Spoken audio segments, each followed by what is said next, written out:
నమస్కారాలు. ఎప్పుడైనా వెనుకనే కూర్చుంటాం, ఎందుకంటే కృష్ణ ఫస్ట్ అదే నేర్పింది అనమాట.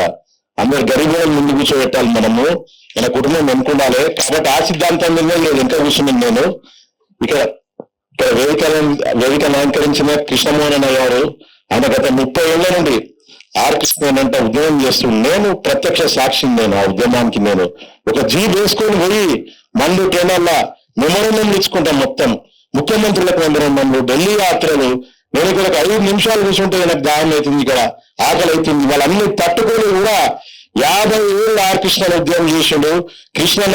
కృష్ణమోహన్ అన్న ప్రత్యక్ష సాక్ష్యం దానికి. ఆయన కూడా షుగర్ పేషెంట్ అయిపోయింది. ఇక్కడ ఉద్యమాలు చేసి చేసి చేసి మీకు ఎందుకు చెప్తున్నానంటే ఇదంతా కూడా ఆర్ కృష్ణమోహన్ హాస్టల్ చేసిండే. నిలదీసి అడిగా, అందరు ఎమ్మెల్యే కొడుకులు, ఎంపీ కొడుకులు 100 కోట్లు సంపాదిస్తే నాకు ఏమి ఇచ్చినా నాన్న అంటే, బేటా అందరినీ హాస్టల్ చేసినా నేను కూడా హాస్టల్ చేసినా అని చెప్పిండు అన్నమాట ఆర్ కృష్ణమోహన్. ఆయన వినండి మీరు, ఆయన నాకు జ్ఞానం ఇచ్చిండు. తండ్రి ప్రేమ చేసుకోవచ్చు, కానీ అన్నిటికంటే గొప్పది జ్ఞానం. నేను గర్వంగా చెప్తున్నా, నా లైబ్రరీలో 500 పుస్తకాలు ఉన్నాయి. బాగా అయిండొచ్చు నా మనసుకి మొదలు. అరే కృష్ణన్న అందరు తండ్రి అయిపోయాడు, బీసీలు అందరు తండ్రి అయిపోయాడు, కన్న కొడుకుని హాస్టల్ చేసిండు, ఇది ఎక్కడ అన్యాయం అనుకున్నాను. కృష్ణన్న ఒక రోజు చెప్పిండు, బేటా నేను పుణ్యం చేస్తున్నా, నువ్వు ఆ పుణ్యానికి వారసత్వం అందిపుచ్చుకోవాలి తప్ప దేనికి కూడా వారసత్వం అందిపుచ్చుకోవద్దు. ఈ ప్రజాసేవకే నువ్వు వారసత్వం అందిపుచ్చుకోవాలి. నేను జాతి కోసం పోరాడుతున్నా అని ఆర్ కృష్ణ చెప్పడం జరిగింది. ఆయన ఉద్యమాలను చూసి చూసి చూసి సుమారు మీకు చెప్తున్నావా రావచ్చు 500 అద్వైతం కాడికి వెళ్ళి మానవ చరిత్ర వరకు అన్ని చూసాను నేను. మనిషి పుట్టుక కారణం ఏంటి అని నేను అధ్యయనం చేస్తున్నాను. మనిషి ఎందుకు పుట్టిన, అసలు ఎందుకు పుట్టిన? ఎందుకంటే కృష్ణ ఉద్యమం చేస్తున్నప్పుడు నాకు ఎప్పుడు ప్రభుత్వాన్ని నిలదీస్తుంటాడు, ఈ జాతుల కోసం ఎప్పుడు నిలదీస్తుంటాడు.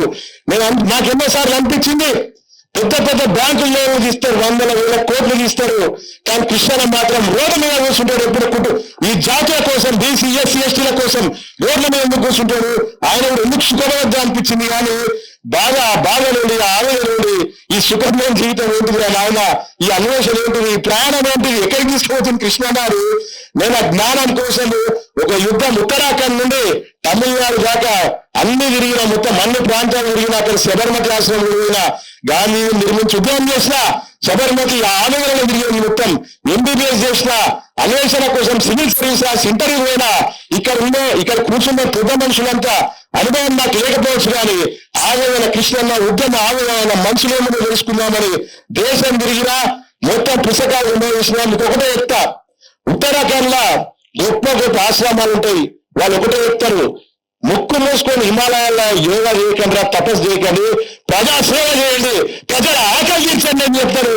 నేను కరేలి బాబా లాంటి పెద్ద పెద్ద బాబాలు ఒకటే చెప్తారు. కృష్ణతో చర్చించిన నేను మొత్తం అన్వేషించి హిమాలయాలో వచ్చినాక నేను కృష్ణతో చెప్పి, నువ్వే గెలిచినావు, నీవే గొప్ప సిద్ధాంతం, ప్రజాసేవనే గొప్ప సిద్ధాంతం, ప్రజాసేవ ద్వారానే మోక్షం వస్తుంది అని కృష్ణకు చెప్పిన. ప్రతి ఒక్కరు కూడా మోక్షం కోసమే, అంటే గౌతమ్ బుద్ధుడి నుండి ప్రతి ఒక్కరు కూడా పుట్టుక కారణం కోసం చెప్తుండ్రు. ఆ కారణాన్ని కృష్ణన్న ఇంత 50 ఏళ్ల ఉద్యమంలో ఎన్నో ఆరోగ్య సమస్యలు తెచ్చుకుండు. 34 ఏళ్లకి పైల్స్ ఫిస్టులా తెచ్చుకుండు, 38 ఏళ్లకు షుగర్ పేషెంట్ అయ్యిండు, 40 ఏళ్లకు బీపీ పేషెంట్ అయ్యిండు. ఆయన రోగాలు పెరుగుతూనే ఉన్నాయి తప్ప ఉద్యమం మాత్రం ఎక్కడ ఆపలేడు. ఆ మక్కువని ధైర్యంతో కృష్ణన్న ఉద్యమం చేసుకుంటూనే పోతాడు. ఆర్ కృష్ణకి ఒకటే చెప్తున్నాను, కృష్ణ నువ్వు నాకు లోన్లు ఇప్పాల్సిన అవసరం లేదు, నువ్వు నాకేం చేయాల్సిన అవసరం లేదు, ఈ ఉద్యమాన్ని మాత్రమే కొనసాగించు. ఈ జాతుల్ని పేదరికం నుండి నిర్వహించాలని బలంగా కోరుకుంటున్నాడు. ఈ రాజ్యాంగం చెప్పేది అదే, పేదరిక నిర్మూలన. మన రాజ్యాంగం ఉన్న ముందు మాట ప్రియాంబుల్ చెప్తుంది, జస్టిస్, లిబర్టీ, ఈక్వాలిటీ, ఫ్రెటర్నిటీ. ఈ 4 రాజ్యాంగ స్ఫూర్తి, basic structure of the constitution అంటారు అనమాట. రాజ్యాంగ స్ఫూర్తి. ఏ జడ్జిమెంట్ వచ్చినా కూడా ఈ 4ని అంటిపెట్టుకునే జడ్జిమెంట్ వస్తుంది. కాబట్టి కృష్ణ పోరాడే ఉద్యమమే దానికోసము. ఇంకో విషయం చెప్తే సోదరులారా, ఈ ఉద్యమాల పైన సీలింగ్లే ఉంటాయి. మొత్తం ఈ 50% సీలింగే కాదు, ఉద్యమం చేసేటోళ్ళ పైన సీలింగ్ ఉంటాయి. నిరంతర బాగా అనుభవిస్తుంటారు, కుటుంబం మొత్తం బాగా అనుభవిస్తుంటది సీలింగ్ ఉద్యమాలు. కాబట్టి 3 పదాలు వచ్చినాయి. ఒకటి సీలింగ్ అని తీసుకొచ్చిర్రు, ఇంకోటి క్రిమిలేయర్ అని తీసుకొచ్చిర్రు, ఇంకోటి రిగరస్ ఎంపెరికల్ డేటా. ఏ కులాలకు ఉండదు, కేవలం బీసీలకు మాత్రమే ఈ 3 పదాలు వేసి నిర్బంధం చేసి ఈ కులాల్ని 20 ఉన్నాయి, 40 కేసులు ఉన్నాయి. ఎవరికైనా డేటా చూపిస్తే రావచ్చు. బీసీల రిజర్వేషన్లకు, బీసీ ప్రమోషన్ రిజర్వేషన్లకు వ్యతిరేకంగా, బీసీ చట్టసభల రిజర్వేషన్లకు వ్యతిరేకంగా, ప్రతి బీసీ రిజర్వేషన్ వ్యతిరేకంగా 40 కేసులు మొత్తం కొట్టేయడం జరిగిందనమాట. ఎప్పుడైనా మీరు రావద్దు, సీలింగ్, ఇది క్రిమినల్, ఇది రిగరస్ ఎంపరికల్ డేటా, ఈ రిగరస్ ఎంపరికల్ డేటా జంతువులకు ఉండదు. భారతదేశంలో జంతువులకు రక్షణ ఉంది.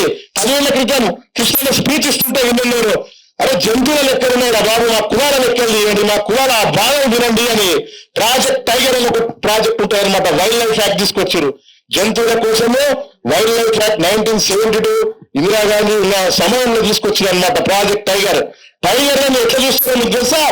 2006లో స్పెషల్ కెమెరాలు పెడతారు అనమాట. ఈ మూవ్ చేస్తుంటే వాటిని ఏమంటే గుర్తించడానికి ప్రతి కదలికను కూడా ఫోటో తీస్తుంటారు టైగర్ ని. అంతేకాకుండా GIS అండ్ టెక్నాలజీ తీసుకొచ్చారు, geographical information system, latest technology తోటి టైగర్ లో లెక్కలు తీస్తారు. ఇది భారతదేశంలో ప్రాజెక్ట్ టైగర్ అని తీసుకొచ్చి అట్లాంటివి కులాల లెక్కలు తీయడానికి ఏమొచ్చింది సమస్య? నేను ఈ సభ వేదిక ద్వారా అడుగుతున్నాను. మీరు ఏం ఆదిశంకరాచార్యం చెప్పలేరా? ప్రతి మనిషిలో దేవుడు ఉన్నారని చెప్పలేరా? పోయి చదివండి అద్వైత సిద్ధాంతం. ఇక్కడ కూర్చున్న సంచార జాతి బిడ్డలో దేవుడు ఉన్నారు, ఇక్కడ కూర్చున్న MBC కోవోపు దేవత్వం ఉంది. ఇదే చెప్పింది ఈ భారతదేశ గడ్డ మీద మనం చదివినంత ఇదే అందరినీ గుళ్ళపోతే నేగా మనం చెప్పింది. మరి దేవుడిని పంచాయతీ అడుగుతుంది, కృష్ణ సర్పంచ్ చేయాలని అడుగుతుంది, మీ సమస్య ఏంటి అడుగుతున్నారు.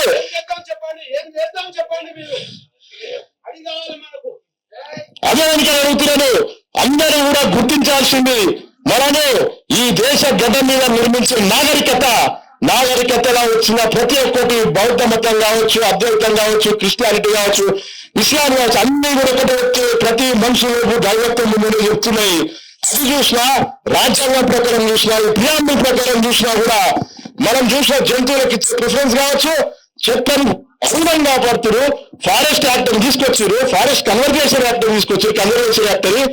ఈరోజు మనం ఏమడుగుతున్నామంటే ఈ జాతులకి గౌరవం ఇవ్వాలని మీ పెద్ద కృష్ణన్న గుజరాలు పెట్టించిండు, ఫీజు రియంబర్స్మెంట్ కోసం పోరాడిండు, 10,000 స్కాలర్షిప్, 1,00,000 స్కాలర్షిప్ కృష్ణమోహన్ తెలుసు మొత్తం. ఆయన పడ్డ బాగానే తెలుసు. చేర్ల రూపాయలు లేకుండా జీబు వేసుకొని నన్ను తీసుకెళ్ళారు సెక్రటేరియట్ కి. చిన్నప్పుడు చూసుకోండి, సినిమాకి తీసుకోవాలి కృష్ణన్న గారు, నేను సెక్రటేరియట్ తీసుకోవాలి కృష్ణలో మొత్తం అని కృష్ణమోహన్ చూసిన ఎన్నోసార్లు జరిగిన ఏమన్నా జీబుని అడ్డుగిపుతారు మొత్తము. సినిమా థియేటర్ తీసుకోవాలి చిన్నపిల్ల కానీ ఎప్పుడు ఇంటికి వచ్చినా కృష్ణ ఒకటే పేరు నాకు, అల్లూరి సీతారామరావు సినిమా చూడడానికి నాకు తప్ప ఇంకేం నేను చెప్పలేడు. ఈ జాతుల కోసం ఎట్లా పోరాడిండు, అట్లా తయారు కావాలబెట్టా నువ్వు అన్నాడు. ఇంకో విషయం చెప్తా మీకు, ఈ 50 ఏళ్ళగా కృష్ణ భార్యతోటి కలిసి ఒక్క సినిమా చూడలేడు. ఆ తల్లి ముఖంపై మీరు చూడండి దయచేసి. కుటుంబం ఎంత త్యాగం చేసిందో. ఇప్పుడు కావాలంటే నేను కృష్ణని ఢిల్లీకి తీసుకువెళ్తా, రాజ్యసభ సభ్యుడైనప్పుడు అంత ఆనందం ఉంటుంది. నేను అయిపోయిందా, మారిపోయిన జీవితం, ఏసీ రూమ్ లో కూర్చోవచ్చు, పెద్ద చేసుకోవచ్చు అని 2 రోజుల కృష్ణ ఫస్ట్ దా రోడ్డు మీద కూర్చో, తెలుసుకో, బాగా తెలుసుకో, ఎవరైనా బాగా పడాల్సింది, జాతిలో బాగా అర్థం చేసుకోను.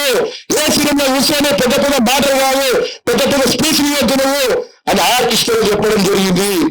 కాబట్టి ఇక్కడ ఉన్న సోదరులందరికీ నేను ఒకటి చెప్తున్నాను, కృష్ణను నికాసైన 50 ఏళ్ల ఉద్యమాన్ని ఈ నెల్సన్ మండేలా ఎట్లయితే పోరాడిందో అపార్థీకి వ్యతిరేకంగా, ఈ సీలింగ్ అపార్థీ అక్కడ 81%, 14% కింద ఆ సౌత్ ఆఫ్రికాల కట్టు బానిసలుగా వాళ్ళు బతుకుంటే నెల్సన్ మండేలా రాజీనామా 18-20 ఏళ్ళు జైలు శిక్ష అనుభవించి మొక్కులోని సంకల్పంతో ఆయన మళ్ళా జాతీయులకు విముక్తి తీసుకొచ్చిండు. నెల్సన్ మండేలా స్ఫూర్తిగా కృష్ణను నడుపుతున్న ఈ బీసీ స్వరాజ్య పోరాటానికి మీరందరూ కూడా మద్దతు ఇవ్వాలని పెడుతున్నాడు. స్వరాజ్య పోరాటం అంటే ధర్మ పోరాటం. ఈ ధర్మం ఉంది, న్యాయం ఉంది. ఈ కులాలకి స్వరాజ్య పోరాటం అంటే ధర్మం ఉంది, న్యాయం ఉంది. కాబట్టి ఈ పోరాటానికి మీరందరూ మద్దతు ఇవ్వాలని. Thank you. సమయం ఇవ్వండి కాబట్టి థ్యాంక్ యూ.